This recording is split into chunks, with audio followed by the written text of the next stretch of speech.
a muchos chilenos le afectó de forma directa. Evidentemente incidió mucho en lo que soy, mi personalidad, no tan solo a mí, sino a muchas generaciones le afectó de manera brutal, diría. Claro, cuando llegó el golpe yo tenía 2 años y medio, muy niño, y salí de Chile 3 años luego, después, mi papá estuvo preso, detenido, en fin. Pero me fui de Chile a los 5 y medio, y ahí ya había entendido y vivido muchas cosas en estos 3 años. De esos momentos no me acuerdo nada, absolutamente nada. Lo que es increíble que sí mi memoria empieza a funcionar es cuando el avión aterriza en París. Pero no el momento que aterriza, sino unas 4 horas después, que salimos al aeropuerto, nos llevaron a una cosa de refugiados. Y mi imagen visual es un catre, un camarote, digamos, y cuando mi papá pone una maleta antigua, esas como de cuero, con cinturón de cuero, así, y la arroja sobre la cama, y mi mamá al lado, y ahí empieza esa es mi primera imagen que tengo yo.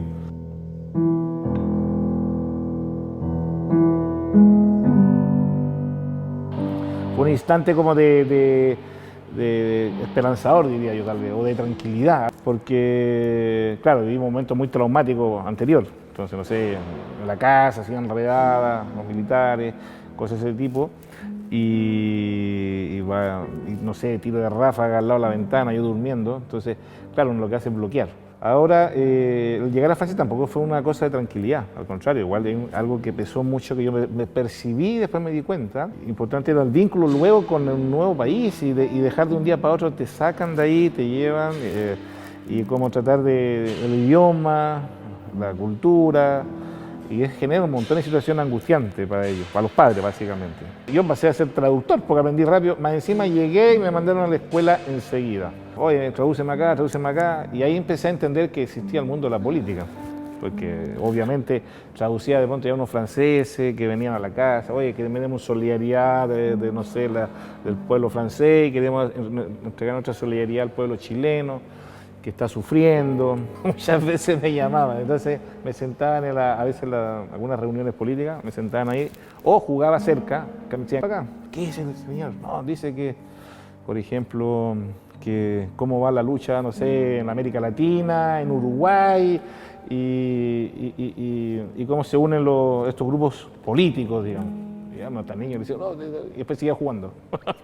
Los niños reflejan, digamos, muchas de sus realidades a través del dibujo. Y en el caso mío, yo me dibujaba pura guerra, puros tanques, son iguales, desastre y toda la historia. Sí, tiene mucha similitud y son dibujos que tienen que ver con el armar de la historia, lo que yo pienso en la cabeza, lo que voy construyendo, imaginario y todo eso pensando. Entonces, obviamente que influye. Y cuando dibujaba como haciendo una narrativa. Entonces empezaba el dibujo, una montaña, una isla, y decía, aquí van los monos por aquí, y iba dibujando, y me iba creando la historia. Entonces a medida que iba creando la historia que iba pasando, iba haciéndolo en dibujo, y por eso se convertía en algo bastante barroco, recargado el dibujo, porque era la suma de detalles de esa escena que se iban produciendo. Entonces jugaba con el dibujo, no era tan solo ilustrar algo, sino que dibujaba con él. Entonces decía, ya viene un auto por acá, hay que buscarla, una ambulancia, y esa ambulancia va a recoger a alguien que está al otro lado ya y dibujar al tipo. Y haciendo una historia, un storyboard fijo, que da en un solo dibujo. Claro, es una película, hay una historia que se va sumando a medida que iba jugando. Lo que pasa es que después de Francia nos fuimos a Cuba. Nos fuimos porque estaba la Operación Retorno, que en aquel periodo estaba el MIR metido, que querían la Operación Retorno, en el fondo liberar a Chile, su sueño de liberarlo del dictador, en fin. Eso ocurrió en el año 80, entonces pasaban por Cuba y venía esa muchos adultos tenían niños, hijos, como nosotros, y mis padres. Entonces se organizó un momento de una operación retorno con los niños a Cuba, los que tenían hijos. Una historia bastante dura, difícil, muchas veces incomprensible. Desearon realizar un proyecto político sin tomar en cuenta las consecuencias que eso podría generar. Entonces muchos niños quedaron después sumamente afectados con eso y fracturas familiares se produjeron después de forma brutal y violenta, yo diría. Pero anterior a eso, yo no sabía todo eso, ni sabía que me iba a Cuba, nada. Y mis padres fueron a París a hacer una reunión final, digamos, a la reunión final antes del viaje, y en el fondo no sabía que mi papá se estaba despidiendo, porque iba a ingresar a la Operación Retorno, hacia la guerrilla, pero curiosamente se despide en un museo, que era en el fondo el Museo del Louvre. Entré por la sala francesa, pintura francesa, está Delacroix, Géricault, todo eso, y ¡ay! Quedé impactado primero por el tamaño, veo esas pinturas clásicas que de verdad que me dejaron encandilado. Pero mi primera pregunta dije, no, esto no son pinturas, porque me dice, porque está muy bien hecho.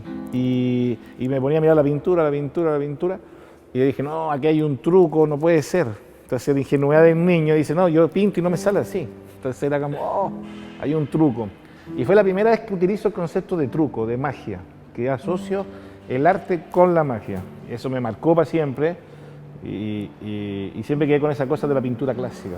Por eso en mis trabajos muchas veces remito a ese mundo clásico y es por ese impacto que tuve en aquel momento, que fue como, ah, la pintura clásica es así, es eso. Y eso a mí, claro, evidentemente me omnibuló, me superó en emoción. Y ahí sí que me acuerdo de todo, hasta lo que comimos al mediodía, cuando salimos al museo. Los recuerdos que tengo son muy importantes, digamos. Después nos fuimos a Bordeaux, donde vivíamos, y pasó unos días y después mi mamá no estaba, yo ni sabía. Y mi mamá nos cuenta que tuvo que irse, qué sé yo. Un día mi mamá me dice, nos vamos a ir a una isla. Y es divertido porque te juro que yo pensé una isla con un mono y una palmera. A los 11 empecé, que es... Lo que pasa es que en Cuba, mi madre descubrió que hay un taller de ¿cómo se llama esto? De arte visual, de pintura básica, en el Vedado, en el centro. Ahí hice la primera relación con descubrir la luz. Después descubrí que la luz existía, pero la sombra. Pero cuando me dijeron que existía el reflejo dentro de la sombra, dije ya, ahí está el secreto. Estoy listo. Ahí empecé a descubrir que pasaba otra cosa. Y ahí me enseñaron el punto de fuga simple, que es como típico el horizonte y se ve el tren que se aleja así, la línea del tren. Tenía 11 años, salí de esa sala y trataba de entender eso y me paraba en el medio de la calle y decía, oh, y veía puras líneas. Y eso también fue un momento muy mágico porque descubrí en alguna medida que en el fondo lo que es el truco y la magia, en el fondo la sabiduría, la experiencia, el oficio. Venía de Francia, imagínate, llegué ahí a Cuba. En Francia yo jugaba, me acuerdo, un vecino tenía un tren eléctrico, podía pasar una hora mirando el tren eléctrico en el suelo ahí como pasaba por un túnel. Era como una terapia, me metía la cabeza por el túnel y se veía que venía la luz del tren. Y oh, qué increíble, después pasaba al lado de mi cara así, y es esto, yo aluciné. Te juro, podía estar una hora haciendo eso. Me lo gozaba, me lo disfrutaba, el tiempo se acababa, eso. Y cuando llegué a Cuba, claro, no hay tren eléctrico, no hay un montón de cosas, no hay tienda de juguetes, no hay nada. Y solamente para el día de los Reyes Magos te entregan un juguete al año. Viví la experiencia de jugar colectivamente. Era, vamos a jugar, salíamos todos a la calle, entre los autos, los buses, y ahí empecé a tener ese vínculo ya colectivo con la gente, con todo, de jugar, de decir que no había forma de avanzar, gran parte es haciendo colectivamente las cosas. Y ahí mi mamá me postuló, porque yo me hacía los juguetes, porque no había tienda, como decía yo, para comprar un juguete, empecé a fabricar los juguetes. Entonces me hacía camiones, carritos, grúas, de forma muy precaria además, porque tampoco había ferretería. Entonces uno recogía los clavos, pedía a un vecino que si tuviera un tarrito, me pasó un tarrito para enderezar los clavos, en fin, y hacía la escultura, que en el fondo era escultura juguete. Claro, después estudié arte, me gradué de arte, y me fui a Francia. Y ahí me generé un vacío profundo, que no sabía qué hacer después como trabajo. Empecé a vivir en Francia y pasé como 2 años pintando o más, sin tener nada resuelto ni claro. Y volví a Chile luego, y al final dije, me voy a quedar un tiempo, me quedé y seguí pintando y no pasaba nada, hasta que un día dije, ya, seguí, basta, ya, capaz que no sirvo para esto, realmente no es lo mío. Y llegó un momento en que dije, ¿por qué estudiarte? Y ahí me acordé de nuevo. Mi madre sintió que me gustaba el arte. Después, ¿dónde me emocioné más? En el Louvre, me acordé. Después dije, ya, ¿y qué hice en Cuba? Jugar, hacía los palitos, los juguetes. ¿Y cuándo fue el momento que más gocé haciendo las cosas? Era cuando hacía los palitos, los juguetes, los autitos. Dije, y empecé a acordarme. Entonces me dije, mira, la única opción que tengo para seguir haciendo esto es volver a ser niño como era antes de entrar a la escuela de arte, salvo que ahora tenía herramientas. Cuando estuvo preso me hizo un camión. Y ahí empecé de nuevo y dije, ¿sabes qué más? Boto todos tus pinceles, boto todo, ya, voy a buscar un palo y me voy a hacer mi primer auto, pero adulto. Ya tenía 24 años y salí a la calle a buscar palitos, clavos, todo y objetos. Bueno, y obviamente después termino haciendo un camión antidisturbio, por ejemplo, en este caso a escala real, uno en un museo. Esa es la vuelta de la vida. Pasé muchos años pintando sin tener un buen resultado, pero igual no dejé de hacerlo. Entonces, en el fondo se convierte en una metodología. Y eso es como casi una persona de alto rendimiento. Tiene que trabajar, producir, trabajar. Hasta que de pronto encuentra, pum, la beta y ahí no la suelta. Y empecé a ir por ahí, empecé a sentir el placer, la alegría, que ya encontraste algo pero para eso, llegar a eso, hay mucho sacrificio, hay mucho esfuerzo, que es cuestionarse si uno tiene o no condiciones para eso. Y eso te demuestra que finalmente es la consecuencia del trabajo. ¿Por qué? Porque no siguen eso, y al final se van generando proyectos que generan eslabones, como cadenas. Entonces se va ramificando también. Entonces una idea te lleva a otra o te lleva a varias ideas alternativas, vais boceteando, dibujando, esto puedo trabajar con esto. Y en todos esos procesos uno siente un placer enorme. Así se me ocurrió esto, podría hacerlo, o cómo resolverlo, cómo hacerlo. Y pedir ayuda a amigos, gente que ni conozco, que de pronto nos hacemos amigos, ayudas técnicas. Entonces de pronto hay desafíos como este, por ejemplo, en el sentido constructivo, sísmico, todo, hacerlo viable el proyecto. Entonces acudes a un grupo de expertos, amigos, que después son amigos de distintas áreas, y a hacer el proyecto que uno empieza a bocetear, a pensar y empezar a ejecutar, ¿entiendes? Uno aprende mucho, porque en cada proyecto aprendo mucho, que con el arte uno tiene que ser súper sencillo, humilde, aprender, entregar la idea y sobre esa idea empezar a trabajar con gente que dice, mira, así no, hazlo así, tienes razón, y empezar a resolver, que el proyecto lo empiezo yo y lo terminamos todos, ¿entiendes? Que no soy yo soy el gestor, pero al final es un trabajo de equipo largo, profundo, de distintas áreas, de distintas etapas del proyecto. Entonces es una inspiración, como decías tú, que no creo en ese sentido, pero sí un trabajo colectivo, motivacional, de alegría y de frustraciones también, ¿no? Ojo, de pronto hay cosas que no salen y... Yo para esto está el registro, de hecho, esta obra iba a tener otra postura y al final técnicamente era inviable y de pronto yo dije, no, pero esto no nos va a ganar. Yo hablando solo en la noche, dije, no, pero sí, y ahí fue que dije, voy a poner esta postura, en esta posición, se me ocurrió como a las 2 de la mañana. Y agarré, me levanté, saqué una foto y por WhatsApp del equipo le dije, vamos arriba los ánimos, que este es el proyecto. Y le mostré un video de un carro, lo paré así, igual como está, ¿no? Le dije, esto se va a parar así. Pero no vamos derrotados. No sé cómo lo voy a hacer. ¿Y lo agarraste con un autito que le mostraste? Sí, un autito, un juguete, es así, y le vamos a hacer una... ¿Ese video lo tenías? Y yo le contaba así y le digo, mira, aquí está, esto va a ser así. Y juntémonos mañana a tal hora. Pues sí, son proyectos, son mini proyectos dentro de un proyecto, digamos. Por ejemplo, a medida que voy construyendo el dibujo, la escena, voy metiendo elementos y me la voy gozando. Y esa parte me encanta mucho porque voy, le puedo poner esto aquí y esto acá y empiezo a jugar. Y yo lo que hago es una génesis, una matriz, pero no, el resultado final no es el mismo. Voy modificando, pero tengo una directriz que me permite avanzar, o si no sería el caos total. Pero sí voy tomando opciones, que esa es la libertad que te permite el arte, porque si no, si esto yo lo hiciera, por ejemplo, para un camión de verdad, que tengo que hacer, no sé, 50 de eso y venderlo, no pasaría igual. Tengo que tener una máquina especial para cada sección del carro, cada sección hay un departamento creativo. No, aquí es mucho más amplio, entonces voy viendo el tema de los colores, la forma, las materialidades, probando materiales. Aquí tuve que tomar unas decisiones de un día para otro, así, durmiendo, no, este material no sirve, voy a buscar otro material. Y salir a investigar y después pasan los meses y decir, qué bueno que hice ese cambio de ese último minuto, si hubiera estado metido en un problema técnico profundo. No, tú sabes que yo lo utilizo y es como un tic que tengo, cuando estoy haciendo algo y digo, pucha, no tengo este material, y yo digo, ya, hagamos la idea que estoy en Cuba. Tendré que buscar una solución, pero igual hay que ir para adelante.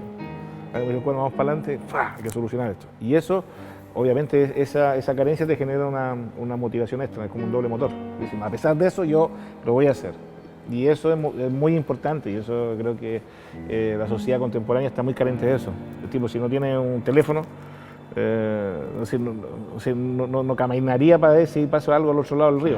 Tiene que tener el teléfono. Entonces, como que se bloquea, si no tiene, se le cae la red, se bloquea. Entonces, no tiene autonomía. Más mi intervención que tiene que ver con mi relación con el juego. ¿Bien? Entonces, como yo o como mucha gente, millones de gente se vincula con el juego, en mucho sentido, porque tiene un vínculo social, juego, una ingenuidad en un lugar X. Pero igual de pronto el juguete era como hacerlo. En Cuba hacíamos juguetes, unos barquitos, entonces cuando llovía nos tiramos por la lluvia. Ya me acuerdo perfecto, entonces uno modificaba el barco, modificaba porque se iba para el lado, entonces un contrapeso para acá, entonces ingeniería y todo eso. Claro, el astillero ahí le pegaba, lo contorsionaba para que funcionara. Entonces, eso era lindo, más que lindo, es un recuerdo demasiado cinematográfico, yo diría. Entonces, como que supera incluso la felicidad porque tiene un contexto de los ojos, las miradas, todo atrás de algo. Y con los años no dicen qué han terminado cada uno de ellos, ¿entiendes? Que será su vida, sean ingenieros, no sé, y todos jugamos con un palo, ¿entiendes? Entonces esos son momentos preciados. No, perseverar y sobre todo creer en algo, hacer viable algo. Yo diría a todas las personas que ya están haciendo algo que tenga que ver con el arte, yo ya primero le tengo cariño, mi amor, porque es una sociedad, es fundamental esa labor artística, necesaria para cualquier sociedad y sumamente importante. No, nada, yo creo que lo que hay que hacer es sobre todo los sueños, llevarlo a cabo, aunque cueste y sea muy difícil la montaña. Y la única forma de llegar a ese objetivo no es decir como a veces dicen, no, me voy a inspirar y lo voy a resolver. No, es levantándose, tomar un buen café, un té, lo que sea, y empezar a proyectar ese proyecto. Entonces ahí te das cuenta que hay que avanzar y hay que y darse cuenta también que uno no está solo, hay que generar equipos para poder llegar arriba. Entonces, llegar arriba en los proyectos. Entonces, nada, la perseverancia, la metodología, que es muy importante, y sobre eso ir construyendo. Eso yo daría como un consejo amplio a todas las ramas del arte, que eso es la génesis para poder avanzar los proyectos. Me gustan mucho los libros objetos, digamos así, de ver ciertas cosas sobre determinados artistas, investigar sobre la metodología o cómo piensa, dónde es. El libro además tiene una cosa que tiene que ver con el tiempo, que eso es muy lindo, el saber disfrutar el tiempo. Cada correr página es como un instante, es como una cercanía con el tiempo. El tiempo me refiero a dedicarse el tiempo a poder mirar, a poder descubrir, a poder tener un encuentro profundo con ese artista, en el caso del libro de arte.